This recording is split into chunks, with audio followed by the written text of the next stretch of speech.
Hello दोस्तों, नमस्कार। स्वागत है आपका सक्सेस इन हिंदी एकेडमी।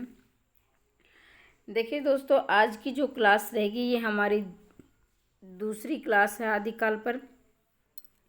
एक क्लास मैंने पहले डाल दी है हिंदी साहित्य लेखन पद्धतियाँ, और ये जो क्लास है ये आपके ऑब्जेक्टिव और सब्जेक्टिव दोनों ही परीक्षाओं की दृष्टि से बहुत ही महत्वपूर्ण है। कहने का अभिप्राय ये है कि एक साथ, यानी कि मैं आपके ऑब्जेक्टिव की तैयारी सब्जेक्टिव साथ के साथ ऑब्जेक्टिव और सब्जेक्टिव दोनों पेपरों की साथ साथ तैयारी चलेगी। अगर आप गहराई से पढ़ोगे तो आप ऑब्जेक्टिव तो निकालो ही निकालोगे, साथ में आप सब्जेक्टिव भी निकाल ले जाओगे, तो आपको अलग से तैयारी करने की ज़रूरत नहीं है। तो अगर आप पहली बार चैनल पर आए तो चैनल को सब्सक्राइब कर दें और ज़्यादा से ज़्यादा शेयर करें। बेल आइकन को दबाना ना भूलें ताकि जब भी मैं वीडियो डालूं आप तक उचित समय पर पहुंच जाए। तो देखिए दोस्तों, ये आपकी एमआरएस के लिए तो महत्वपूर्ण है ही, और साथ ही साथ एस्टेट और ऑल टीजीटी पीजीटी परीक्षाओं के लिए महत्वपूर्ण है। अगर आपको इसके नोट्स चाहिए तो ये नोट्स इस नंबर पर आप या तो इसमें वॉइस कॉलिंग कर सकते हैं या मैसेज भेज सकते हैं। पीडीएफ फॉर्म में आपको मिल जाएंगी। क्लास सारी की सारी आपकी निःशुल्क रहेंगी। क्लास का कोई पैसा नहीं लिया जाएगा, लेकिन अगर आपको नोट्स चाहिए तो नोट्स की कुछ बहुत ही कम, एक बुक से भी कम पैसे लिए जाएंगे। तो इस पर आप मैसेज करके अपना प्राइस पूछ सकते हैं और ले सकते हैं। अगर आप नहीं भी लेना चाहते तो निःशुल्क तैयारी करते रहें। और तो ये लगातार आपकी क्लास चलती रहेगी जब तक आपका पेपर होगा। पूरा ही पाठ्यक्रम बिल्कुल निःशुल्क पढ़ाऊंगी। तो चलो शुरुआत करते हैं। आदिकाल का परिचय। आदिकाल का परिचय, और जिसने पहली क्लास नहीं देखी है तो इसको देखने के बाद वो देख लेना। सीक्वेंस से क्लास चलेगी बिल्कुल लगातार, ताकि आपके अंदर एक आत्मविश्वास आ सके कि हाँ, हमने पूरा पाठ्यक्रम कर लिया है। हिंदी साहित्य का पहला काल आदिकाल के नाम से जाना जाता है। आचार्य रामचंद्र शुक्ल के अनुसार इसका जो कारण है, यानी समय 1000 विक्रमी संवत, सी है तो संवत ही आएगा यहाँ संवत, या फिर 993 ईस्वी या 1375 विक्रमी। सी नहीं, ये संवत कर लेना भाई, ठीक है, थोड़ी टाइपिंग मिस्टेक हो जाती है। या 1318 ईस्वी। अगर आप संवत में से 57 वर्ष घटाओगे तो ईस्वी आ जाएगा। अगर ईस्वी में 57 वर्ष जोड़ोगे तो संवत आ जाएगा। अब एक बहुत सारे अभ्यर्थी को ये परेशानी रहती है कि भाई मैम ने क्या घटाना बताया था या बढ़ाना बताया था, क्या बताया था, क्योंकि पेपर में सब बराबर हो जाता है। तो संवत में 1 2 3 4 क्या है, वर्ण है, और ईस्वी में क्या है, 1 है। तो ये क्या है, बड़ा। तो बड़े में से क्या है, छोटा घटाते हैं, ठीक है। तो संवत में से ईस्वी घटा लेना, 57 वर्ष।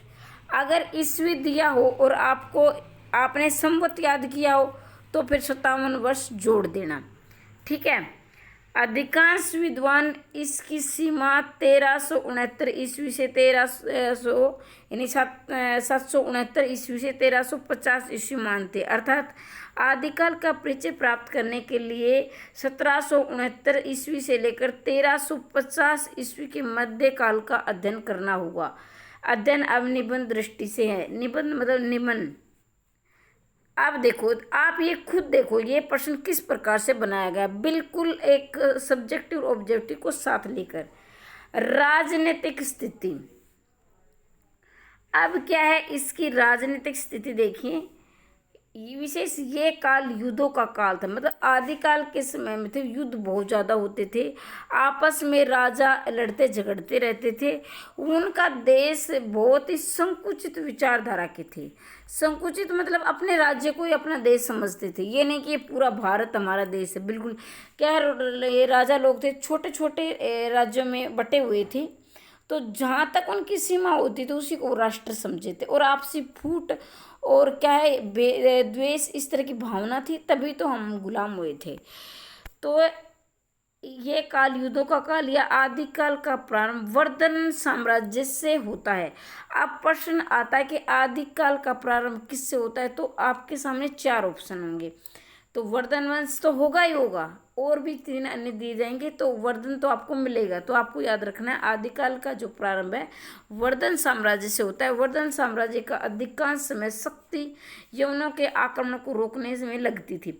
मतलब आदिकाल का जो समय था उस समय यवन हमारे देश पर आक्रमण करते थे, और क्या वर्धन साम्राज्य का जो राजा होते थे यानी जो पीढ़ी दर वो तो क्या है, उनको यवनों को रोकने के लिए उनकी ज़्यादातर शक्ति लग जाती थी। इस साम्राज्य का अंतिम शासक हर्षवर्धन था। तो हर्षवर्धन आपने देखो इस में आप हिंदी तो पढ़ोगे बगुन, साथ में आपकी एसएसटी इतिहास की भी आपको जानकारी मिल रही है, और जो ईएमआरएस का पेपर है उसमें क्या है जीके भी पूछी जाएगी, तो वो भी आपकी तैयारी इसके साथ साथ हो रही है। वर्धन साम्राज्य के पतन के बाद अनेक राजवंश उठ खड़े हुए, इन यवनों का आक्रमण भी तेज होता गया। यानी कि अब वर्धन साम्राज्य का पतन हो गया और फिर अनेक राजवंश उठ खड़े हुए। अब वर्धन वंश का जब पतन हो गया तो यवनों का आक्रमण और भी तेज हो गया, और इसलिए क्योंकि भाई यहाँ पर जो है बहुत उस समय हमारा जो देश था बड़ा ही धन धान्य से संपन्न था। तो जो बाहर के आक्रमण के लोग थे वो क्या है, जैसे आपने देखा है कि अंग्रेज अपने या करने आए थे, व्यापार करने के लिए आए थे, कुछ मसाले लेने के लिए आए थे, कुछ कच्चा माल लेने के लिए, तो सबका अपना अपना एक उद्देश्य होता था। भारत के भी राजा एक दूसरे से लगातार संघर्ष करते थे। अब भारत के जो राजा थे वो क्या आपस में ही लड़ झगड़ते थे, एक राजा को दूसरे राज्य में मिला दिया जाता था। तो वो क्या है देश के लिए लड़ रहे थे, अपने साम्राज्य के लिए लड़ रहे थे। अंत में इसी काल में मोहम्मद गोरी ने दिल्ली पर कब्जा कर लिया। इस काल का संपूर्ण काल युद्ध का काल रहा। अब आप में ये प्रश्न आ सकता है, अगर मैं ऑब्जेक्टिव की बात करूं कि आदिकाल में राष्ट्रीयता की भावना थी, ये प्रश्न बहुत पूछा जाता था नहीं, आज जाता मतलब आगे भी जाता रहेगा। तो क्या राष्ट्रीयता की भावना थी, युद्ध काल का था, तो राष्ट्रीयता की भावना उस समय बिल्कुल क्या है नगण्य थी। यानी ये समय जाता जो आदिकाल का समय था यो युद्धों का काल था, आक्रमण का काल था, और इसमें राष्ट्रीयता की भावना बिल्कुल नगण्य थी, न के बराबर थी, राष्ट्रीयता की भावना नहीं थी। अब राजनीतिक में इसमें 2 मात्रा लगा लेना भाई, नैतिक में ये थोड़ा सा टाइपिंग एरर है, इसकी ओर ना ध्यान दें, आप इतना तो सुधार ही सकते हैं। राजनीतिक स्थिति, तो देखो इस प्रश्न को देखकर आपको बिल्कुल लग रहा होगा कि ये एक ऑब्जेक्टिव और सब्जेक्टिव दृष्टि से आप इसको दोनों ही तरफ से लिख सकते हो। अब क्या धार्मिक स्थिति, अब धार्मिक में आप देखेंगे भारत में आदिकाल में संक्रमण का काल था। इस समय सिद्ध बौद्ध धर्म अपने वामाचार का मतलब होता है कि जैसे मांस खाना, मदिरा पीना, स्त्री सहवास, और क्या है ये मतलब जितने भी तंत्र मंत्र साधने जितनी भी बुराइयाँ आती थी वो वामाचार में आती थी। इस कारण लोकप्रियता खो रही थी और लोगों का झुकाव जैन धर्म की ओर बढ़ रहा था। अब क्या है इस समय क्या है, जैसे कि धार्मिक स्थिति की बात करें तो एक बार जैसे भाई युद्ध करते थे राजा, आपस में लड़ते झगड़ते थे, तो उस समय क्या शराब मदिरा ये सब तंत्र मंत्र तो या पूजा पाठ करवाते थे। लेकिन इसमें क्या है जब इतनी कोई भी चीज़ इतनी बढ़ जाती है, इतनी बुराइयां बढ़ती है, तो कहीं ना कहीं धर्म का भी आगमन होता तो उस समय क्या लोग फिर धीरे धीरे जैन धर्म की ओर बढ़ने लग गए। इस समय दक्षिण के आलवार नैनार आदि भक्ति पर चरम पर थी। उत्तर भारत में नैनारों के प्रभाव में तेजी से बढ़ रहा था और नैनानाथ संप्रदाय भी इसका साथ दे रहा था। इस्लाम भी भारत में स्थायी रूप से प्रवेश पा चुका था, सत्ता के प्रभाव से वह भी अपना पांव पसार रहा था। अब क्या है जैसे कि अब जो इस्लाम था यानी इस्लाम जो मुस्लिम धर्म था वो भी स्थायी रूप से भारत में प्रवेश पा चुका था, यानी अपना साम्राज्य स्थापित कर चुका था और सत्ता और मतलब कि एक प्रभुत्व की भावना में से अपना पांव पसार रहा था, मतलब बिल्कुल अपना एक साम्राज्य एक प्रभुत्व स्थापित होता है ना वो कर रहा था। अब है ये तो रही हमने राजनीतिक परिस्थितियां पड़ी हुई, युद्धों का काल था। फिर धार्मिक परिस्थिति में हमने देखा कि लोगों में इतनी बुराइयां फैल गई थी, फिर धीरे धीरे लोग क्या है जैन धर्म की ओर बढ़ने लगे। इसके साथ ही आलवार और नैनार भी भक्ति इसमें ही क्या है भक्ति फैलने लगी और इस्लाम धर्म का स्थायी रूप से प्रभुत्व प्राप्त हो चुका था। तो ये हमने धार्मिक परिस्थितियां पढ़ी। इसके बाद हम पढ़ेंगे सांस्कृतिक स्थिति। अब क्या है, जब हम कोई भी, अगर हम किसी भी काल के बारे में पढ़ें तो उसकी राजनीतिक, उसकी धार्मिक, उसकी सांस्कृतिक, उसकी साहित्यिक, आर्थिक तमाम स्थितियों के बारे में हम पढ़ते हैं, और तब जाकर हमें ये ज्ञान होता है कि ये काल किस प्रकार का काल था।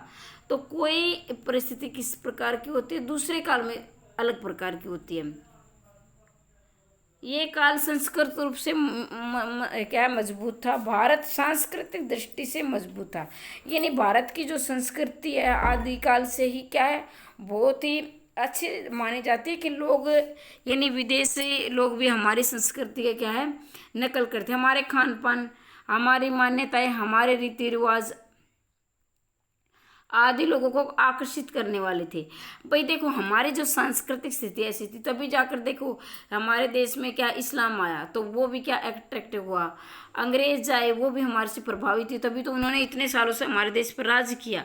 इसके साथ ही ये आए और यमन आए, तो ये अलग अलग धर्मों के लोग, अलग अलग संप्रदाय के लोग आते गए, और यहाँ पर बसना चाहकर वो काफ़ी समय से राज करके भी, वो अलग बात है कि हमने धीरे धीरे करके सभी को यहाँ से भगा दिया। और फिर क्या है, हमारे देश को 1947 में आज़ादी मिली, उसके बाद से अब लगातार ऐसा कोई भारी आक्रमण देखने को आता। हालांकि छोटे मोटे होते रहते हैं, लेकिन वो कोई विशेष रूप से नहीं। खजुराहो, पुरी, सोमनाथ, आबू के जैन मंदिर इस काल में बने सांस्कृतिक विशालता का परिचायक है। अब है साहित्यिक परिस्थिति। साहित्यिक दृष्टि से ये काल समृद्ध का काल था। संस्कृत में मम्मट, क्षेमेंद्र, कुंतक, राजशेखर, विश्वनाथ, अभिनव गुप्त, भोजराज, बहुपुत्री, श्रीहर्ष इस काल की देन है। जैन साहित्य का सर्जन अपभ्रंश हुआ था। यानी अब क्या है, देखो अब हमने क्या पढ़ा, राजनीतिक स्थिति पढ़ी, फिर हमने धार्मिक स्थिति पढ़ी, फिर हमने सांस्कृतिक और अब जाकर हम साहित्यिक पढ़ रहे हैं। तो इसके साथ ही अब क्या है, अब कोई भी काल या कोई भी धर्म, एक बार उसका उद्भव होता है, कहीं ना कहीं उसका पतन भी होता है। तो जैन अब क्या है, साहित्य की धीरे धीरे क्या है, जैनों का भी पतन होने लगा। हालांकि जैन धर्म अब भी है, लेकिन क्या है उस समय कुछ ज़्यादा था। जैन धर्म, बौद्ध धर्म के लोग अभी भी हैं। संस्कृत में मम्मट, क्षेमेंद्र, कुंतक, राजशेखर, विश्वनाथ, अभिनवगुप्त, भोजराज, बहुपुत्री, श्रीहर्ष इस काल की देन है। जैन साहित्य सर्जन अपभ्रंश हो रहा था, मतलब उसका पतन हो रहा था। साथ ही सिद्धि साहित्य, राष्ट्र साहित्य के साथ ही इस काल का साहित्यिक संपदा थी। अब देखो इसकी आर्थिक स्थिति। अब देखो आर्थिक तो सबसे महत्वपूर्ण होती है।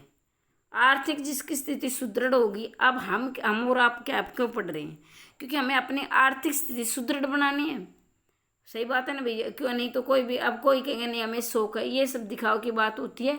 लेकिन असलियत है कि हमें अपना रहन सहन अच्छा करना है, क्या समाज में सम्मान प्राप्त करना है, हमें खुद की नज़रों में सम्मान प्राप्त करना, अपने परिवार को ऊपर उठाना, अपने देश को ऊपर उठाना है, अपने समाज को, अपने बच्चों को आगे तक ले जाना है। इसलिए हम पढ़ रहे हैं, वरना रातों की नींद कोई हराम नहीं करता है। ठीक है, ये सभी आप जानते हैं। ये सब कहने की कि मुझे पढ़ने का शौक है, ये वो शौक बाद की चीज़ है। पहले तो हमें अपनी आर्थिक स्थिति सुदृढ़ करनी है। राजाओं के अपने युद्धों के कारण इस्लाम भारत में प्रवेश से आम जनता पर बोझ बढ़ता जा रहा था। इस दृष्टि से काल कष्टदायक था।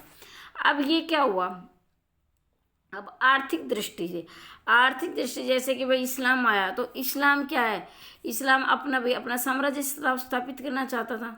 और अब भाई जो यहाँ वास करेगा तो कहीं ना कहीं उसकी वो आर्थिक रूप से मजबूत होगा, वो कमाएगा भी, यहाँ खाएगा भी, तो अपना बिजनेस है जो अपना नौकरी वो बढ़ाएगा।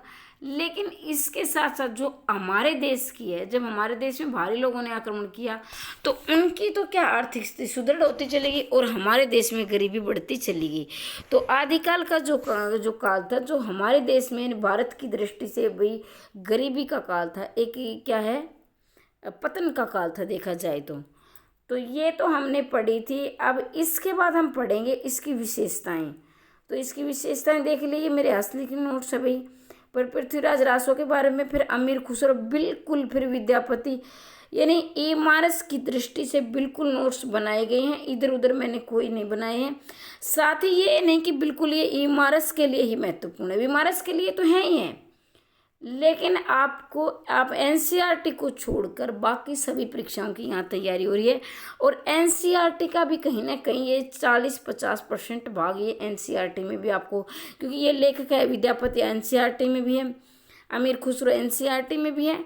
लेकिन ज़्यादातर मैं ये कहूँगी 100% तो ये एस्टेट और क्या है इमारत के लिए है, ये DSSB के लिए भी, साथ ही साथ KVS के लिए भी ये 40-50% महत्वपूर्ण है।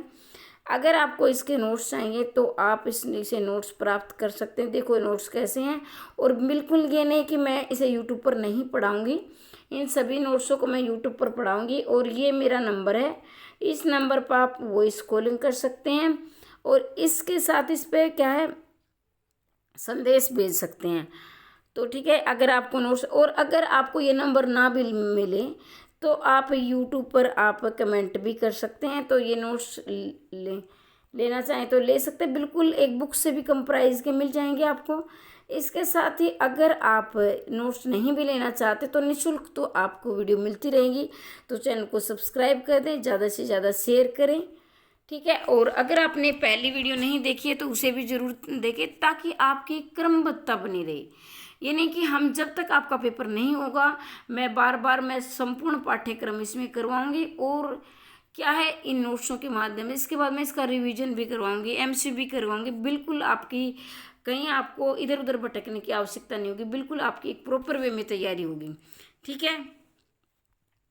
अगर आपको इसके अलावा भी कोई डाउट है, पाठ्यक्रम के अलावा भी कोई डाउट है, तो कमेंट बॉक्स में अवश्य पूछें। और मैं चाहती हूँ कि इसी भर्ती में आपका चयन हो जाए। हमेशा हंसते रहिए, मुस्कुराते रहिए, दिन दोगुनी रात चौगुनी उन्नति करते रहिए। मिलते हैं अगली वीडियो में, तब तक के लिए जय हिंद, जय भारत।